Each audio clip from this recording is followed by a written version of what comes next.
यशोमती मैया के नंद लाला।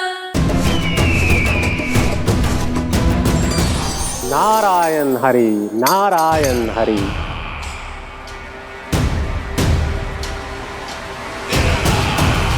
प्रणाम देवर्षि। किस योजना में कितना लाभ है और कितनी हानि, यह आंकलन करते करते थक गए होंगे मथुरा नरेश। देवर्षि, आज मेरा ध्यान कैसे आ गया आपको? आप तो सदैव ही मेरे ध्यान में रहते हैं महाराज कंस। सत्य तो यह है कि मथुरा में जो भी हो रहा है मुझसे छिपा हुआ नहीं है। मैं जानता हूं कि आप किसी भी असुर को वृंदावन क्यों ना भेजें, और वो असुर कितना भी शक्तिशाली क्यों ना हो, कृष्ण का सामना नहीं कर पाता। या तो पराजय स्वीकार करके आपके पास लौट आता है, या तो फिर वीर गति को प्राप्त हो जाता है।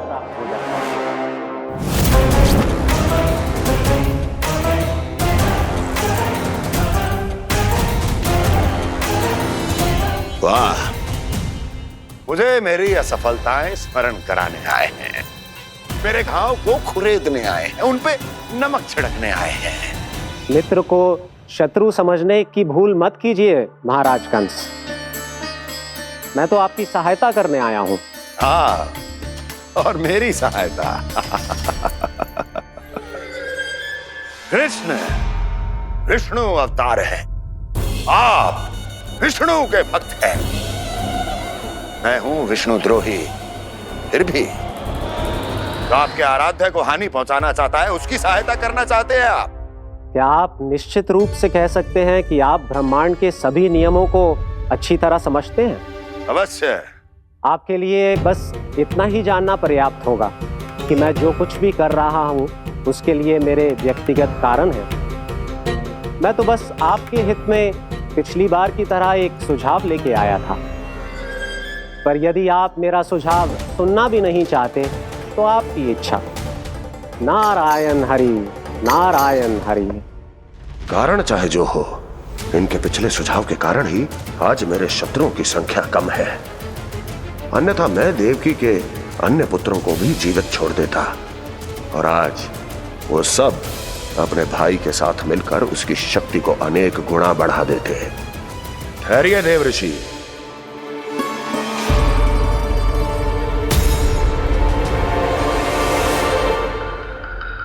बताइए, क्या सुझाव है आपके पास? मेरे सुझाव का नाम है कालिया नाग।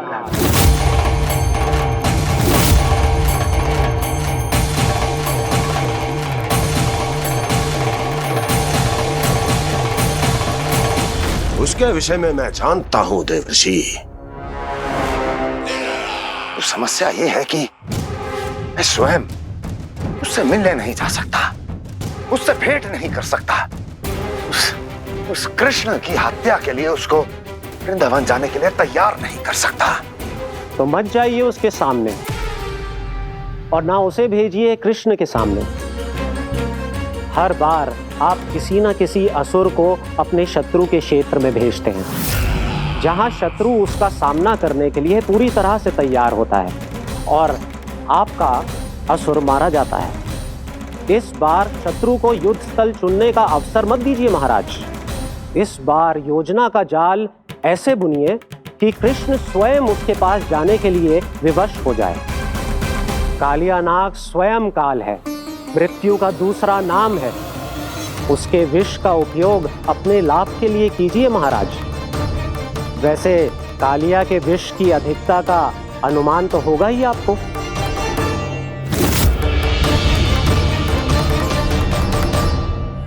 एक बार जो उसके क्षेत्र में पहुंच गया, फिर उसके विष से बचना असंभव है। उचित सुझाव है देवर्षि, उचित सुझाव है। देवर्षि, उस छलिया विष्णु की भक्ति करते करते आप भी उसके रंग ढंग सीख गए हैं। उचित है, उचित है।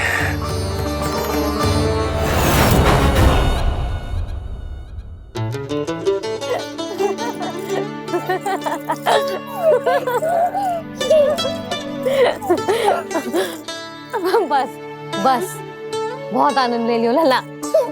बस अब दूध पी ले। ठहर ठहर, गर्म है। जी ले पी।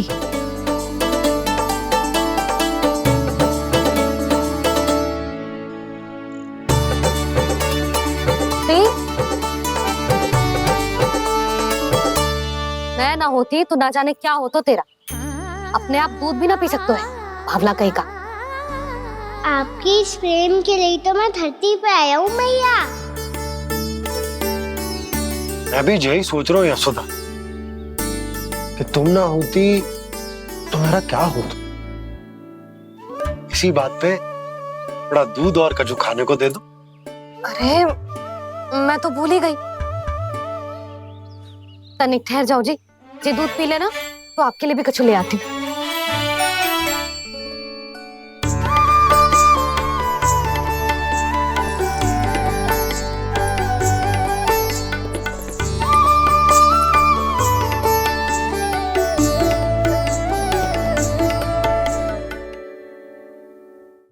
प्रणाम महाराज। आपकी आज्ञा के अनुसार बिल्कुल वैसा ही पत्र तैयार किया है जैसा आप चाहते थे।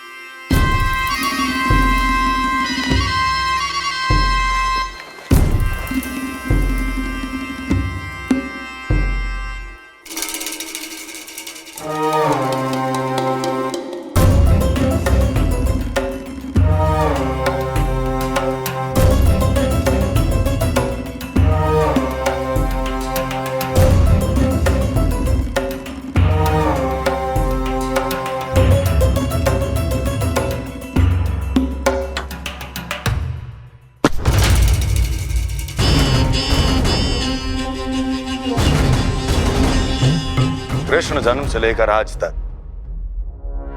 ये मेरी सबसे महत्वपूर्ण योजना है। इसका सफल होना निश्चित है दूत, किंतु केवल वही करना जैसा मैंने कहा है। जाओ।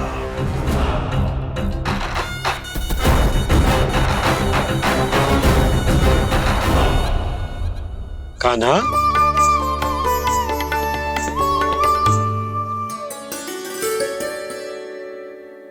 क्या होगा? बाबा मैं चाहता हूँ कि मैया की ममता क्रिस्टल फ्रेम की वर्षा मुझ पे सरते ऐसे होते रहे। वो तो होती रहेगी लल्ला। अपने लल्ला के लिए किसी मैया का प्रेम कभी कम हो सकता है भला? नंदराज, वो मथुरा से एक दूत आयो है महाराज कंस का राजपत्र लेके।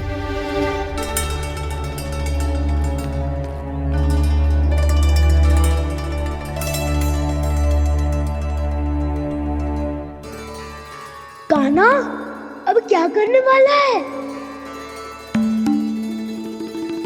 तेरे बाबा कहाँ गए? हाँ? कंस मामा का खेल आरंभ हो गया है, पर मैया वो सब सुनेगी तो व्यर्थ चिंतित हो जाएगी। बस थोड़ा बाहर गया मैया, कछु खा लिये से। बाहर इस समय? मैया क्या होगा? मैया देखो ना, पीठ पे कुछ हो रहा है।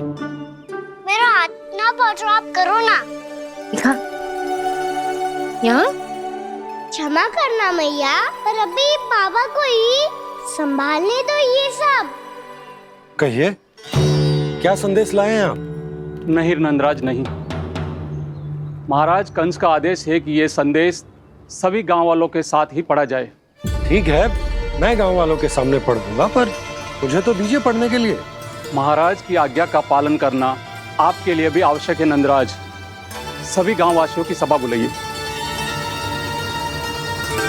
बंसी, सभी गांव वालों की सभा बुलाओ। राजपत्र में ऐसा क्या संदेश भेजो है कंस ने? अब मेरे पत्र को पढ़कर सब भौचक्के रह जाएंगे। और वो कृष्ण, उस कृष्ण के पांव के नीचे से तो भूमि खिसक जाएगी, आकाश फट पड़ेगा, बिजलियां गिर जाएंगी। प्राप्ति, ओ प्राप्ति, कंस का पुत्र स्वयं को बहुत अधिक शक्तिशाली समझता है ना वो। अब देखता हूं कैसे वो इस महासंकट का सामना करता है। वो कृष्ण, वो अपनी मृत्यु स्वयं चुनेगा या मृत्यु की वेदी पर चढ़ा देगा प्रिय वृंदावन वासियों को।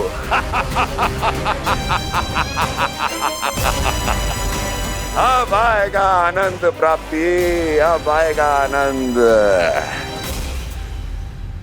सबको इकट्ठा करवा के ही पढ़वाएगो। अवश्य ही कोई विशेष संदेश दिया होगा कंस ने। मैं भी यही सोच रही हूँ सुलक्षणा जी, कछु ना कछु तो विशेष है, पर जे हो क्या सकता है?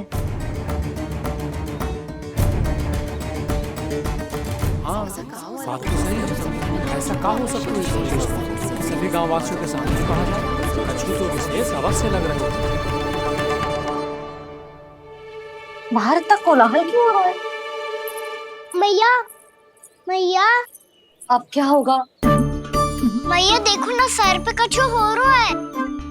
लल्ला, नारायण ने तुझे हाथ दिए हैं ना? पीठ की बात अन्य थी। अपने सिर की सेवा स्वयं कर। सर पे तो हाथ पहुंच रहा है ना?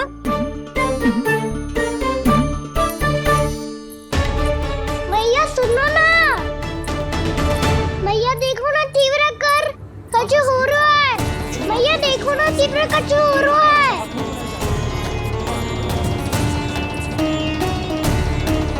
सब लोग आ चुके हैं, अपना संदेश सुनाइए आप।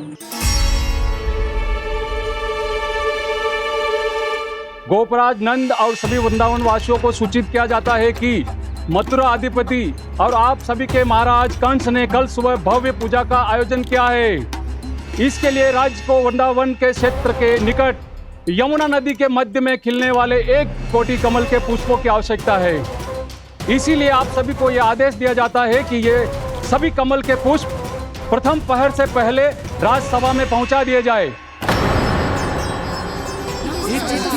सारे वो भी प्रथम पहर से पहले कैसे हो सकते हैं? यदि आप ऐसा करने में असफल रहे तो इसे राज आज्ञा का उल्लंघन माना जाएगा और राजद्रोह के आरोप में आप सभी को कड़े से कड़ा दंड दिया जाएगा। स्मरण रहे, यदि कल की पूजा में इन 1 कोटि कमल के पुष्पों का ना पहुंचने के कारण कोई व्यवधान आया तो समस्त वृंदावन वासियों को दोषी माना जाएगा और पूरे गांव को निवासियों सहित धूल में मिला दिया जाएगा। कल प्रथम पहर तक का ही समय है आप सबके पास।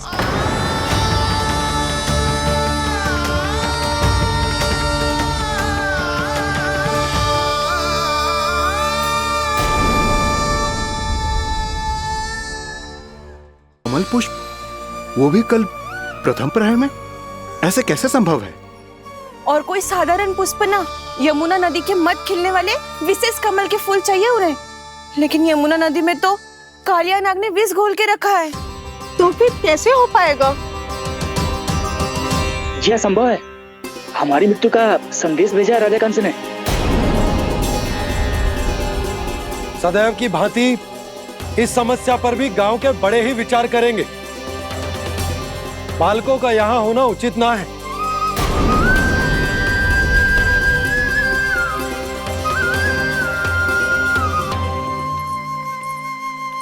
लल्ला, ले जे गेंद ले, जा अपने सखाओं के साथ खेल। सुबह उज्जवल, मधुमंगल वसंता, देखो मैया ने क्या दिया है।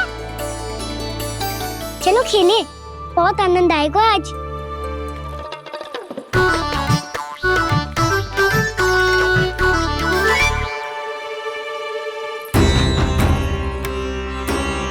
भानु, बंसी, जाओ और शीघ्र ही वो घेरे का कार्य समाप्त करो।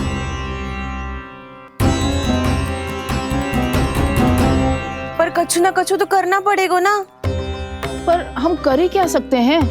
पुष्प लाने को और कोई उपाय है भी तो ना।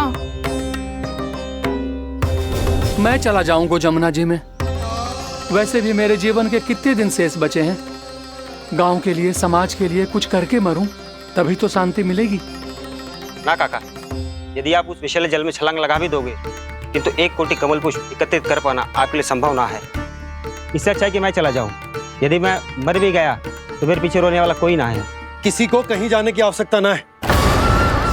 गोप नरेश होने के नाते ये मेरा कर्तव्य है कि मैं आप सबकी रक्षा करूं। नंदराज, आपको जाना है तो जाओ। हरिया, काका, भैया सब चले जाओ। लेकिन आपको पता है वहाँ का जल कितना विषैला है।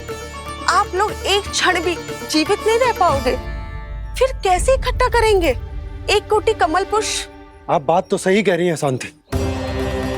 उस दुष्ट कंस ने ऐसी मांग रख के हम सबको फंसा दिया। हम में से कोई भी क्यों ना चला जाए और इस संकट का समाधान ना निकले को। कान्हा, बताना कौन सा खेल खेलें? गेंद पकड़ खेलते हैं। पर एक बात सुन लो सब, कोई भी तीव्र गति से ना फेंकेगा गेंद को। भैया ने फ्रेम बनाई है मेरे लिए। सब तैयार हो?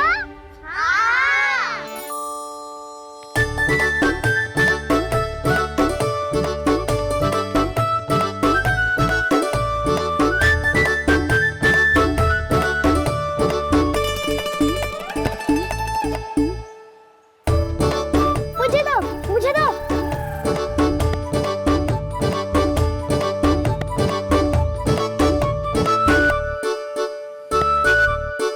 मुझे दो, मुझे दो।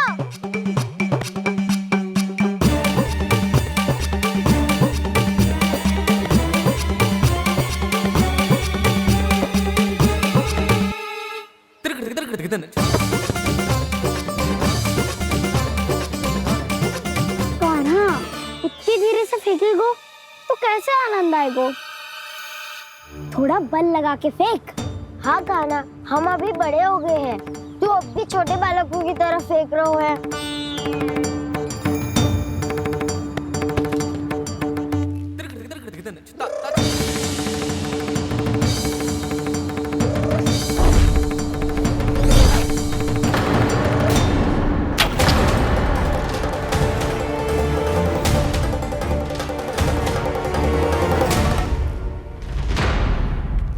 दीदी जी क्या करो कान्हा? गेंद तो डूब गई।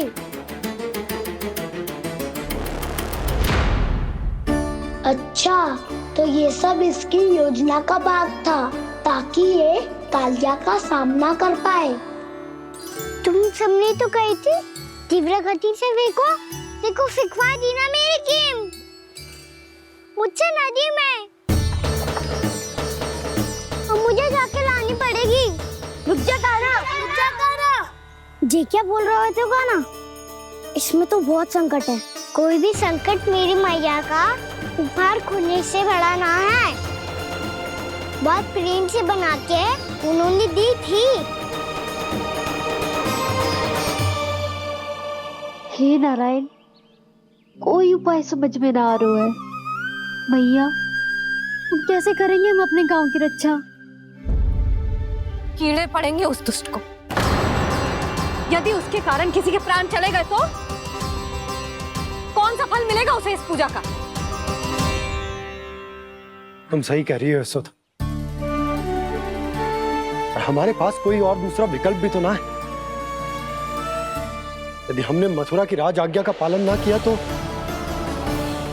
इसका दुष्परिणाम पूरे गांव को भुगतना पड़ेगा।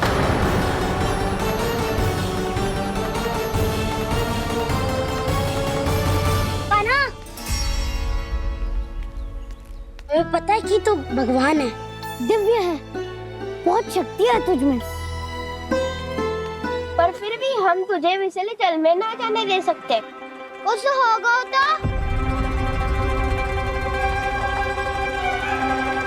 तुम सब इतनी हट कर रहे हो तो ठीक है, ना जाऊंगा। गेंद कहाँ गिरी है, कितनी दूर गई है, ये तो देख लूं, ताकि उसे बाहर निकालने का कोई उपाय ढूंढ पाऊं।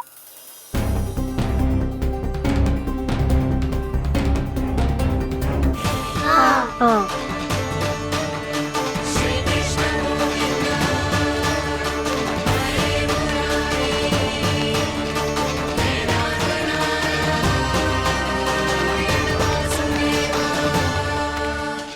कान्हा की ये लीला तो समझ ही नहीं आ रही। पहले इसने देवश्री नारद को मथुरा जाकर कंस को भड़काने के लिए कहा, फिर स्वयं ही दुखी भी हो गया कि अब इसका रहस्य सबके सामने खुल जाएगा। और अभी स्वयं ही तो इसने कहा था कि गेंद बहुत महत्वपूर्ण है, फिर स्वयं ही उसे नदी के विसले जल में फेंक दिया।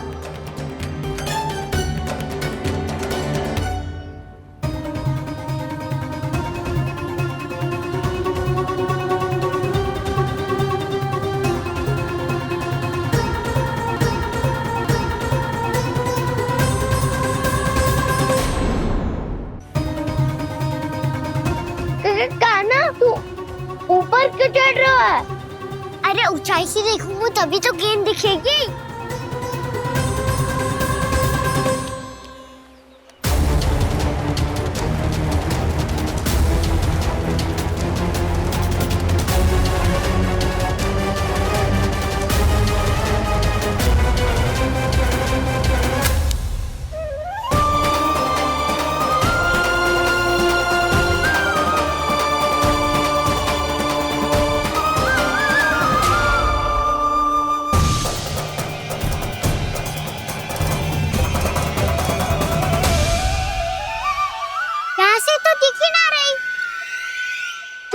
वहीं से फेंकी थी ना? ना, वहाँ से फेंकी थी। कहाँ से? नहीं कहना वहाँ से। समझ ना आ रहा, ठीक बताना कहाँ से फेंकी थी?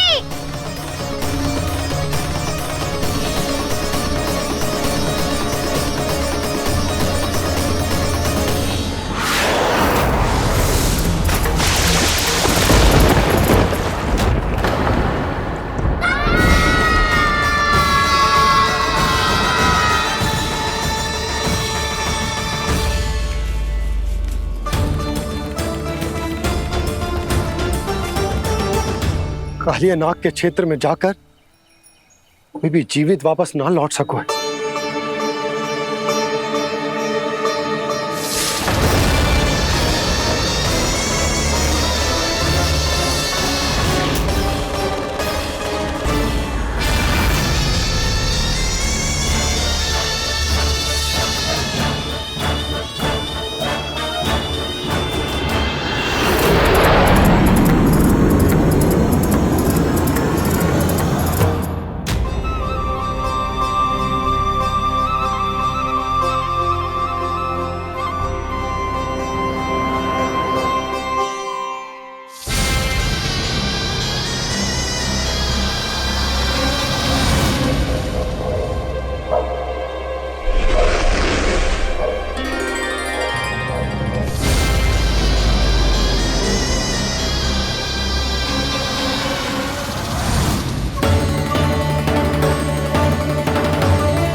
क्या किया कान्हा ने? कालिया नाग तो उसे देखते ही निकल जाएगा।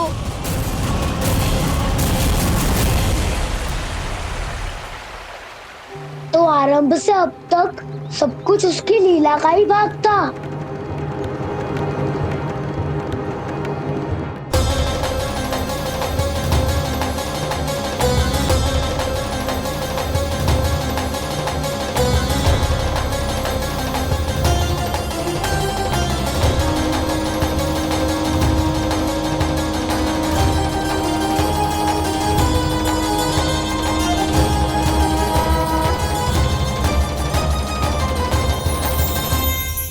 इतना सुंदर रूप, मन मोहने वाली मुस्कान, अद्भुत तेज और भगवान जैसी दिव्यता।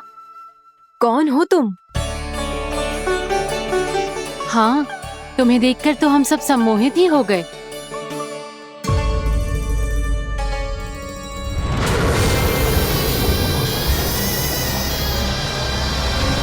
तुम जो भी हो बालक, वापस लौट जाओ।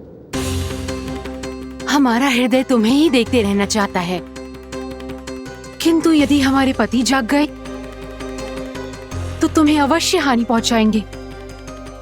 ये बहुत विषैले है बालक, कालकोट जैसे भयानक। इनके विष से तुम नहीं बच सकोगे। नंदराज,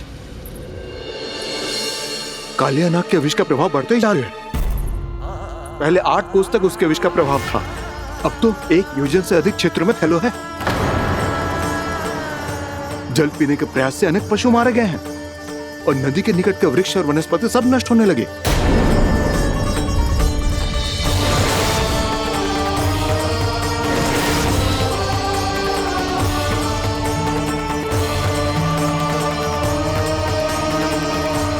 इनके विष की तीव्रता इतनी अधिक है बालक कि इनके संपर्क में आने वाले को तड़पने का भी अवसर नहीं मिलता।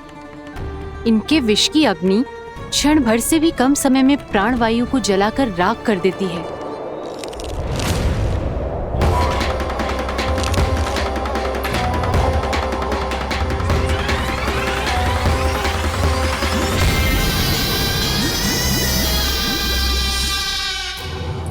तब तो समस्या और भी गंभीर हो जाएगी।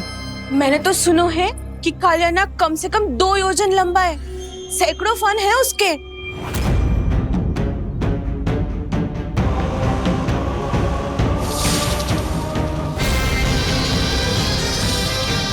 इसका अर्थ तो ये है कि हम दोनों ओर से फंस गए। एक और कंस को 1 कोटि कमल पुष्प देने जो कि कालिया नाग के क्षेत्र में पड़ते, और दूसरी ओर उस कालिया नाग का विष यमुना जी के क्षेत्र में बढ़ता ही जा रहा।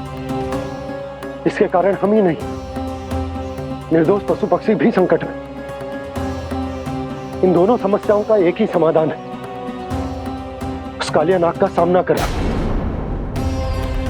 और ये ना समझ आ रहा कि हम ये करेंगे कैसे, क्योंकि ये बात साधारण मनुष्य के बस की ना है। हमारे लिए ये असंभव है।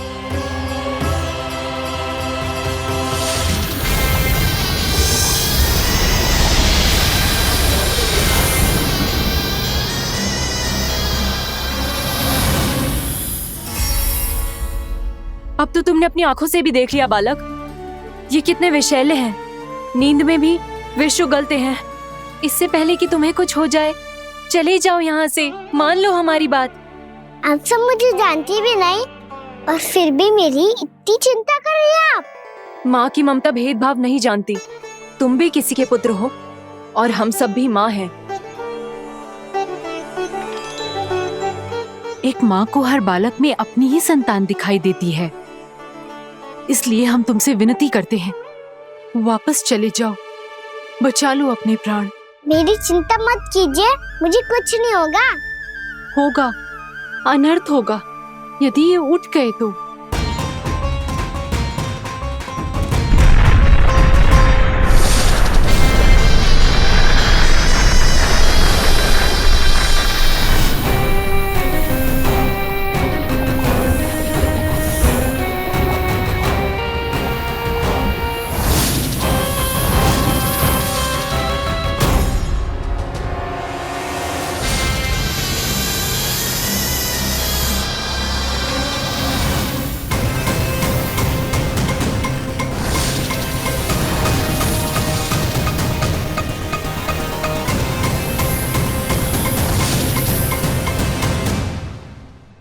सामने होते हुए भी अपने इश्क को केवल वही देख सकता है जो अपना अभिमान त्याग चुका हो।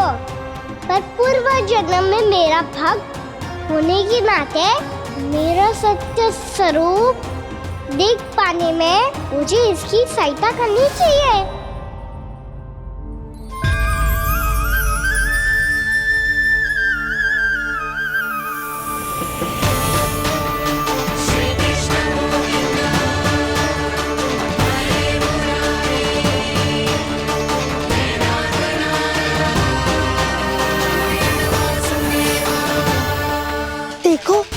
तुम्हारा छोटा सा कान्हा कैसे डट के खड़ा हुआ है, इतने विशालकाय, इतने महाभयंकर सबके सामने।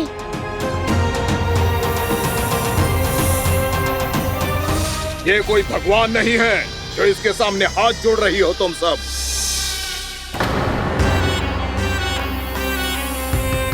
एक सामान्य साधारण बालक है ये, जो ये तक नहीं जानता कि इसके सामने है इसका काल, कालिया। तू कौन है बालक? मेरे इतने निकट आकर भी तू जीवित कैसे है? मेरी नहीं, अपनी चिंता करो कालिया। बहुत मनमानी कर ली तुमने। अब बस, मैं तुम्हें रोकना हूँ। अब बस, मैं तुम्हें रोकना हूँ। मैं तुम्हें रोकना हूँ। बित्ते भर का है तू, मेरे विष के बारे में जानता ही क्या है? और कहता है मुझे रोकने आया है। किससे? किससे रोकना चाहता है तू मुझे? मुझे क्रोध दिलाने की भूल मत कर बालक। अपनी फुंकार से ही तेरी इस मुस्कुराहट को अंतिम मुस्कुराहट बना सकता हूं मैं। शीघ्र बता, कौन है तू और किसने भेजा है तुझे? तुम्हें आवाज भी है कि अपनी पुकारों से तुम कितना विष भूल चुके हो। पवित्र यमुना नदी को कितना दूषित कर दिया तुमने। और यही नहीं, तुम्हारे कारण निकट के जीव जंतुओं, वृक्ष, वनस्पतियों सबको हानि पहुंच रही है। तो क्या? मुझे उससे क्या? मुझे है आपत्ति है मुझे तुम्हारी इस व्यवहार से, और इसीलिए तुम्हें यहाँ से जाना होगा, यहाँ से जाना होगा।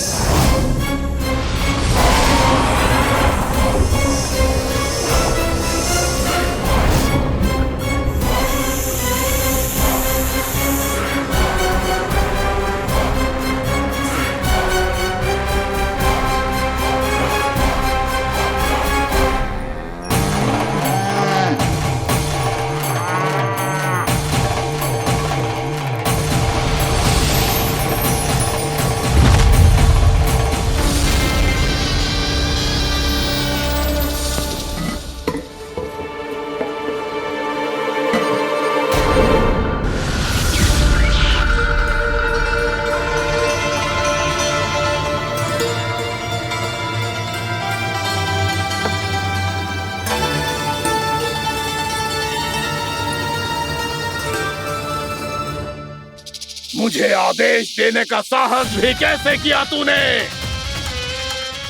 इस क्षेत्र को मैंने अपना राज्य बनाया है, मेरा परिवार रहता है यहाँ, और तू मुझे यहाँ से जाने के लिए कह रहा है? हाँ, क्योंकि तुम्हारे यहाँ रहने के कारण अन्य जीवों को हानि हो रही है, और मैं ऐसा नहीं होने दे सकता। मैं तो बस वही कर रहा हूँ जो एक सर्प का स्वभाव है। विष फैलाना स्वाभाविक है मेरे लिए, इसलिए मुझे चुनौती मत दे बालक। चुनौती तो मैं दे चुका हूँ कालिया। अब तो बस तुम्हें शिकार करनी है।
नहीं दे रहा हूँ। यहाँ से चले जाओ। अपनी भूल को पहचानो कालिया। तुम जो कर रहे हो वह अनुचित है।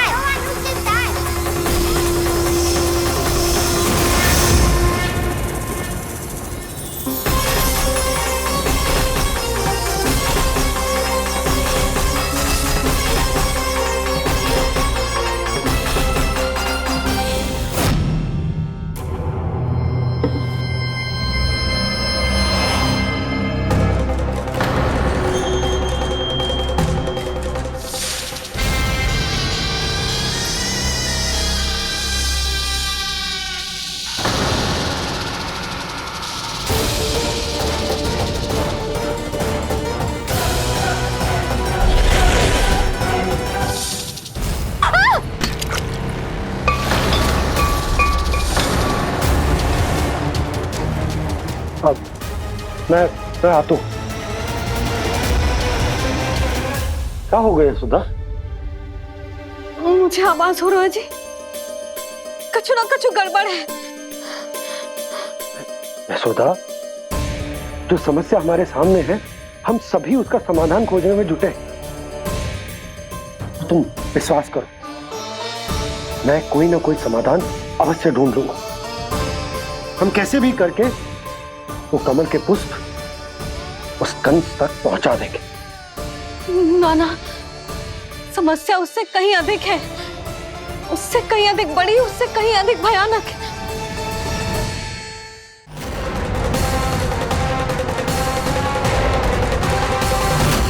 विस्की ये बूंद से ही सबके प्राण चले जाते हैं। इसने तो विस्की धारियां फेंकी है खाना पे। कान्हा कैसे बच्चे को अधिक विष से? इसका विष तो क्या, ये सर स्वयं भी छू तक नहीं पाएगा हमारे कान्हा को।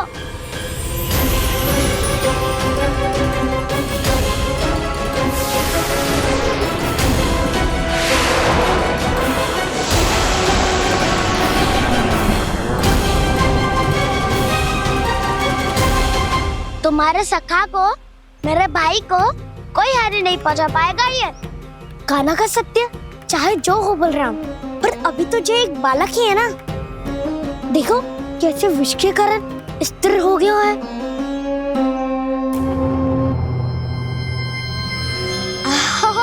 हाउ सर्फ ने कितनी आसानी से अपनी पूंछ से बांध लिया है।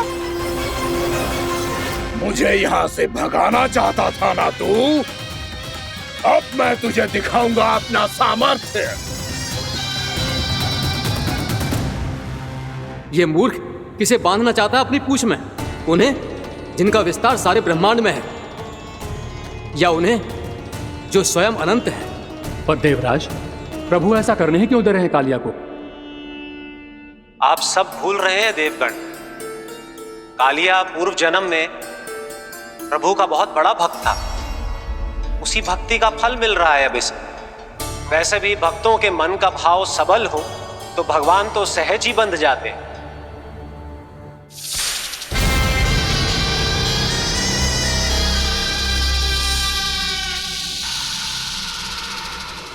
बलराम, तुमने ही तो कही थी कान्हा को कछु ना होगो। देखो उस दुष्ट ने चारों ओर से जकड़ लियो है।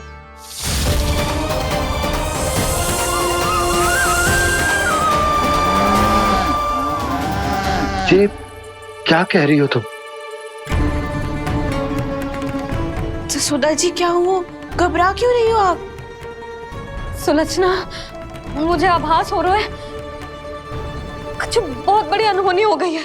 नंदराज, नंदराज, नंदराज!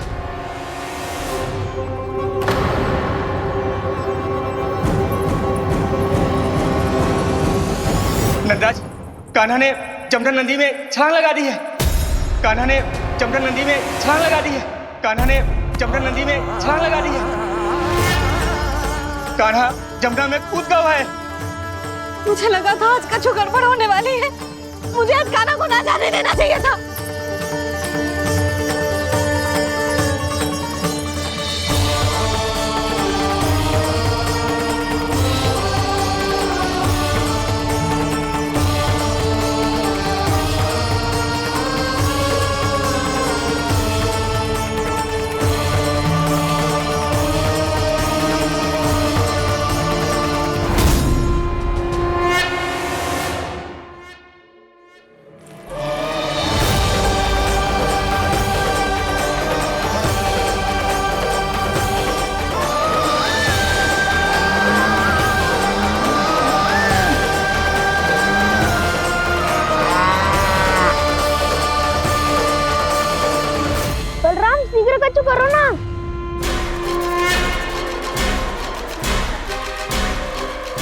कुछ भी करो पर कान्हा को बचाओ। नाग बहुत भयंकर है, कान्हा अकेले ना संभाल पाएगा इसे।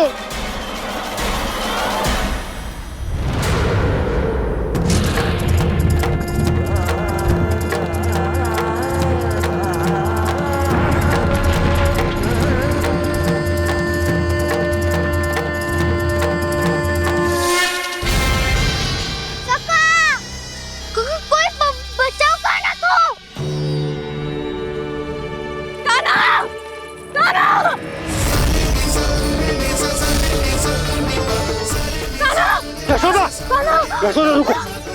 छोड़ दो मुझे, प्लीज छोड़ दो मुझे। जीजी संभालो, बावली हो गई है। जीजी संभालो। कान्हा, कान्हा।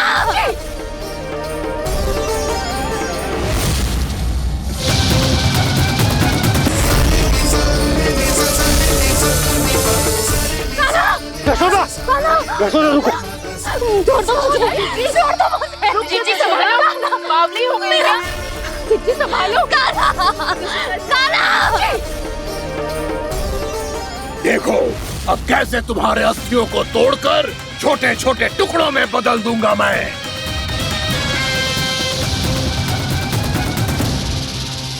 अगर जी आप जाओगी तो आप भी फंस जाओगी। अपने लल्ला के लिए मैं किसी भी संकट का सामना करने के लिए तैयार हूँ। छोड़ो ना यशोदा, हमें कोई और उपाय खोजना पड़ेगा। कोई और उपाय? आप देख ना रही मेरा कान्हा किस दशा में है। कान्हा मैया के वश में नहीं है, नहीं तो ये अपने लल्ला के लिए साक्षात काल का भी सामना कर ले। ये तो केवल कालिया नाग है। हे नागराज, आप मेरे प्राण ले लो पर कान्हा को छोड़ दो। ना नागराज, आप मेरे प्राण ले लो, मैं विरोध भी ना करूंगी। ना नागराज, आप मुझे मार दो पर मेरे कान्हा को छोड़ दो। ना ना ना ना नागराज, मेरे प्राण ले लो। हमारे कान्हा से क्या शत्रुता है आपकी? प्रभु के लिए जो प्रेम यशोदा मैया के हृदय में है, वही इन सभी गोपियों के हृदय में भी है।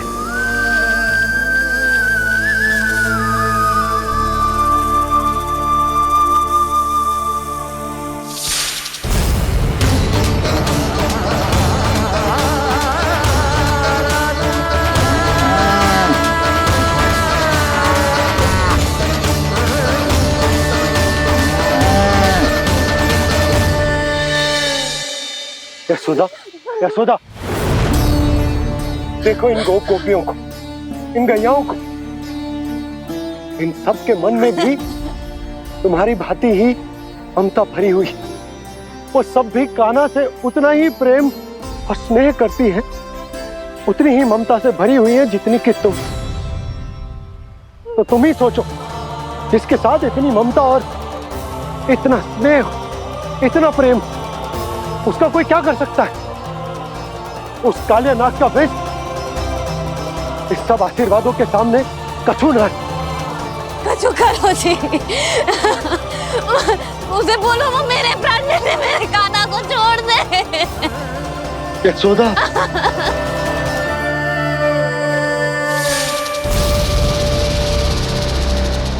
केवल इन्हीं में नहीं देवराज, नाग पत्नियों के हृदय में भी ममता का वही प्रेम उमड़ रहा है। देखिए।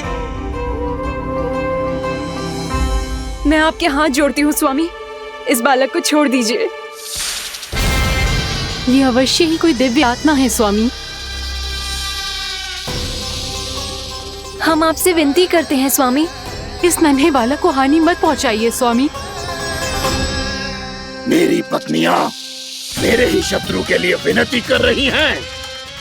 अब यदि इसके पक्ष में एक शब्द भी कहा तुम सबने, तो मैं इस बालक से पहले तुम सबके प्राण ले लूंगा। हो रहा प्रसन्न नाग कालिया, विजय को निश्चित जान। रोते बिलखते व्याकुल सब संकट में देख कान्हा के प्राण।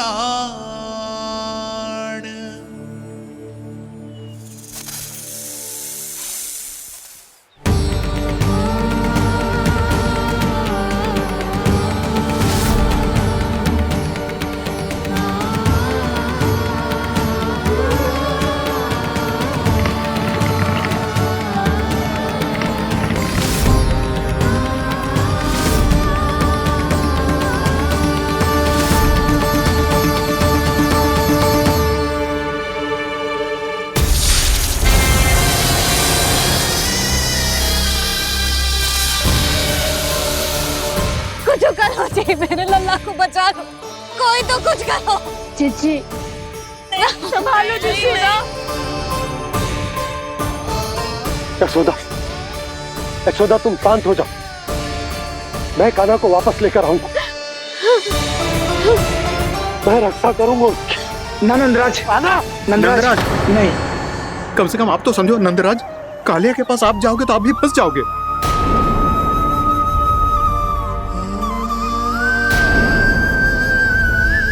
बलराम, तेरा भाई इतनी भीषण संकट में है और तुझे जरा भी दुख ना हो रहा?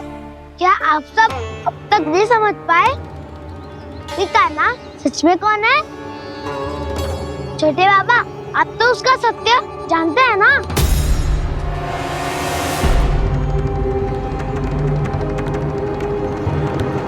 मानता हूँ कि आप सब कान्हा के रहस्य के बारे में नहीं जानते, पर क्या उसके जन्म से आज तक घटी एक से बढ़कर एक विचित्र घटनाओं को भी भूल गए हैं आप सब? भूल गए हैं कि कैसी पूतना जैसी राक्षसी उसका कुछ बिगाड़ नहीं पाई, कैसे तरनावती जैसा भयानक राक्षस उसे एक खरोच भी नहीं दे पाया था।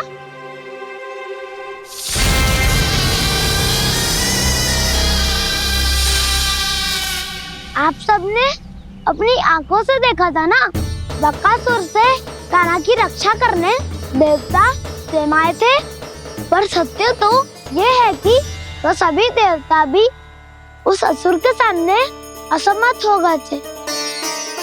तब कान्हा ने बहुत ही आसानी से उस भयंकर असुर का वध किया था, एक ही बार में धराशायी कर दिया था उसे। तो आप सभी सोचिए, बार बार ऐसे असाधारण कार्य करने वाला बालक साधारण कैसे हो सकता है? अब तो आरंभ से ही सारा सत्य जानते हैं छोटे बाबा। रहस्य छुपाने में सदैव कान्हा की सहायता करते आए आप, और आज आप स्वयं ही उसके सत्य को भूल रहे हैं। और तुम सब भी तो जानते हो कान्हा की शक्तियों के बारे में, तो क्या तनिक भी विश्वास ना है अपने सखा पे? बलराम, जे तू क्या कह रहा है? मैंने जो कहा उसका एक एक शब्द सत्य है छोटी माँ। यदि प्रभु की इच्छा हुई तभी कुछ ही क्षणों में सब कुछ अपनी आंखों से स्वयं अनुभव कर लेंगे आप।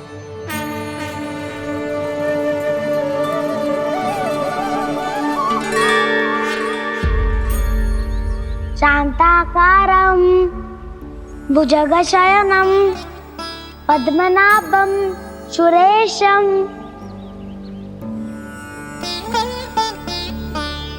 विश्वाधारं गगनसदृशं मेघवर्णं शुभांगं लक्ष्मीकान्तं कमलनयनं योगी वीरध्यानगम्यं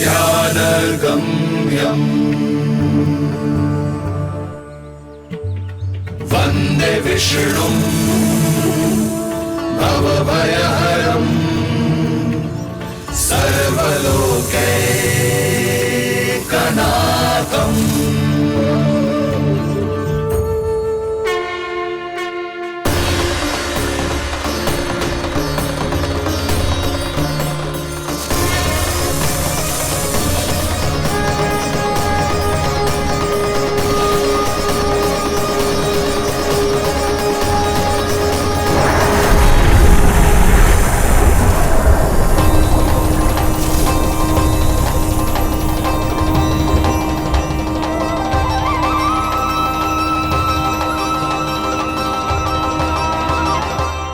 तुझे क्या लगता है बालक कि तू मेरी जगत से निकल गया तो अब बच जाएगा तू?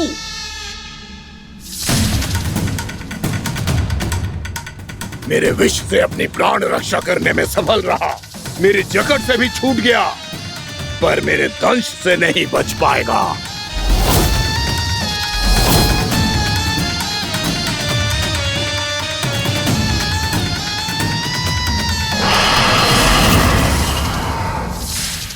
अब भय से भाग रहा है, पर मैं तुझे मृत्यु देकर रहूंगा।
मेरा नन्हा सा कान्हा कितनी देर भाग पाएगा?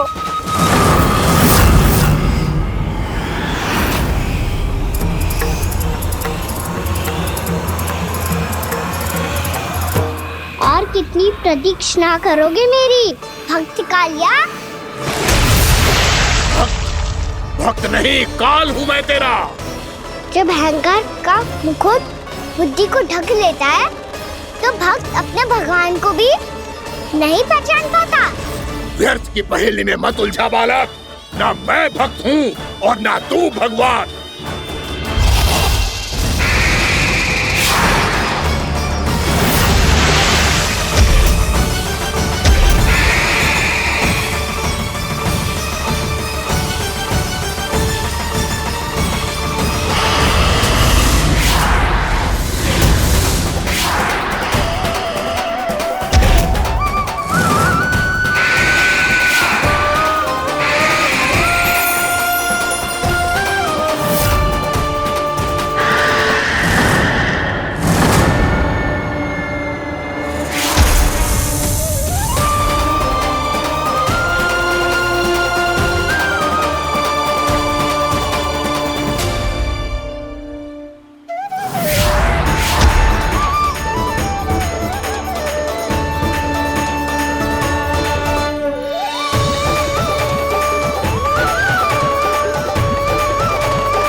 जिसके लिए इतने व्याकुल हो रहे थे, उसे छूकर कालिया नाग का हलाहल जैसा विष भी चरणामृत बन गया है और यमुना जी के जल में फैल चुके विष के प्रभाव को भी नष्ट कर रहा है।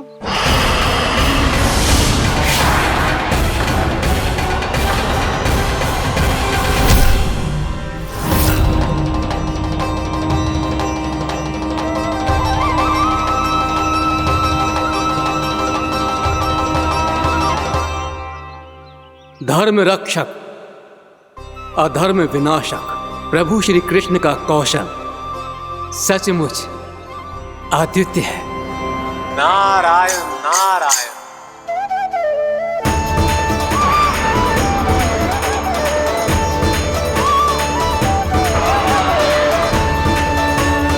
मेरा भार तुम्हारे भीतर के अहंकार का प्रतीक है कालिया। अब तुम्हारा अहंकार, तुम्हारा अभिमान मेरे पाँव के नीचे है और तुम्हारी पूंछ अर्थात तुम्हारे प्राण मेरे हाथ में। अब तुम क्या करोगे भक्त?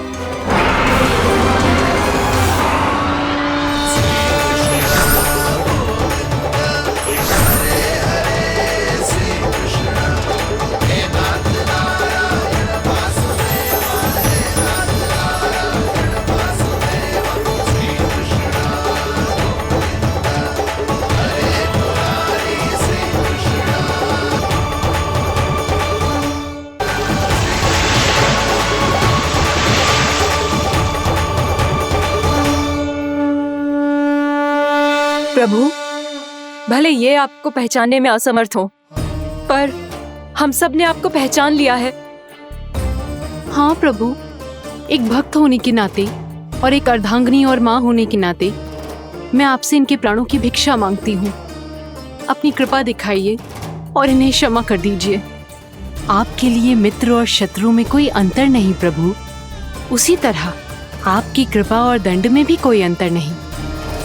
दोनों दया ही तो हैं, अकारण ही किसी को प्राप्त नहीं होती। हमें विश्वास है कि हमारे पति को मिला ये दंड कोई अभिशाप नहीं है, आपका वरदान है। ये सत्य है प्रभु कि इनसे बहुत से पाप हुए हैं। इनके विष से बहुत सारे जीव जंतु को हानि पहुंची है, पर अब आपके चरण इनके शीश पर पड़ गए हैं। ऐसी कृपा तो बड़े बड़े महान महात्माओं को भी दुर्लभ है, और इन्हें प्राप्त हुआ तो अवश्य ही ये किसी महान पुण्य का ही फल है। हे प्रभु, उन्हीं पुण्य कर्मों की शक्ति का आह्वान कर मैं आपसे विनती करती हूँ, इन्हें प्राण दान दीजिए। मैं अपने इस भक्त को क्षमा अवश्य करूंगा देवियों, यदि ये अपने अहंकार को त्याग कर मुझे पहचान ले तो।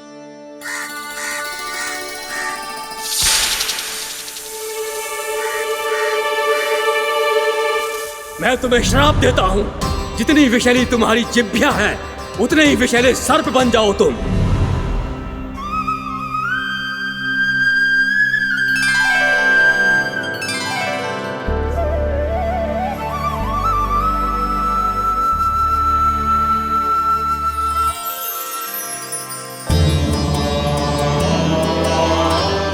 नारायण, मुझे क्षमा कीजिए नारायण। मैं तो आपका परम भक्त था, किंतु मैं आपको पहचान नहीं सका। इसका दंड तो मुझे मिलना ही था, किंतु मैं अब प्रायश्चित करना चाहता हूं। इसके लिए यदि आप मेरे प्राण भी ले लेंगे तो भी मुझे कोई दुख नहीं होगा। मैं अपना जीवन, मृत्यु और अपना अस्तित्व सब कुछ आपको समर्पित करता हूं। मैं तुम्हारे क्रोध के कारण श्राप मिला, जिसे विशाल सर्प के रूप में तुम्हारा जन्म हुआ, और सर्प का तो स्वभाव है विष फैलाना। इसीलिए तुम्हें दंड नहीं दूंगा। मैं सिर्फ सभी अपराधों का पश्चाताप कर लिया, इसीलिए मैं तुम्हें क्षमा करता हूँ कालिया।